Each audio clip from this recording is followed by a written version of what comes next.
இன்று சட்டப்பேரவையில் மேனாள் சட்டமன்ற உறுப்பினர்கள், மேனாள் முதலமைச்சர் ஜார்க்கண்ட், மேனாள் ஆளுநர்கள் கரூர் சம்பவத்தில் 41 பேர் மரணமடைந்தவர்களுக்கும் இரங்கல் தீர்மானத்தை நிறைவேற்றியிருக்கிறோம்.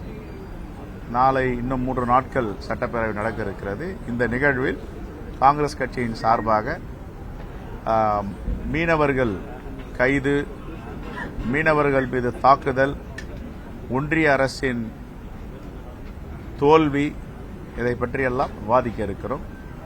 இன்னும் பல தீர்மானங்களையும் கொடுத்திருக்கிறோம். சட்டப்பேரவையில் 2 பேர்கள் எங்களுடைய கட்சி சார்பாக பேசவிருக்கிறார்கள். எல்லோருக்கும் அட்வான்ஸ் தீபாவளி வாழ்த்துக்கள். தூய்மை பணியாளர்கள் தொடர்ந்து சென்னையில் போராட்டம் பண்ணிட்டே இருக்காங்க. அரசு வேலை வேணும், வேலை இல்லாமல் 70 நாட்களாக தவிச்சிட்டு போகணும். காங்கிரஸ் அது குறித்து சட்டமன்றத்தில் அவங்களுக்கான வேலைகளை கண்டிப்பா பேசுவோம். தூய்மை பணியாளர்கள் பேசாம வேற யாருக்கு பேச போறோம்? காங்கிரஸ் பேரியக்கம் அவர்களுக்காக குரல் கொடுக்கும். அவர்களுடைய நியாயமான கோரிக்கையை தொடர்ந்து நாங்கள் வலியுறுத்துவோம்.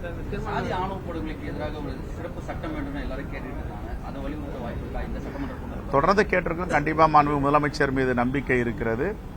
ராஜஸ்தான் மாநிலத்தில் சட்டம் இயற்றுவது போல காங்கிரஸ் ஆண்ட மாநிலத்தில் எங்களுடைய காங்கிரஸ் முதலமைச்சர் அந்த சட்டத்தை இயற்றியிருக்கிறார். அந்த அடிப்படையில் கண்டிப்பாக மாண்பு முதலமைச்சரும் இதை நிறைவேற்றுவார் என்ற நம்பிக்கை எங்களுக்கு இருக்கிறது.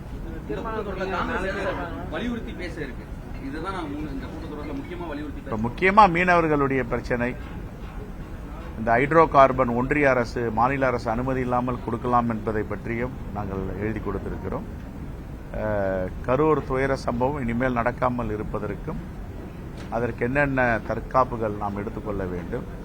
இந்த ஸ்ரீசன் மருந்து கம்பெனியால் வெளி மாநிலத்தில் உயிரிழப்புகள் நடந்திருக்கின்றன. அது விஷயமாகவும் விவாதிக்கிறது.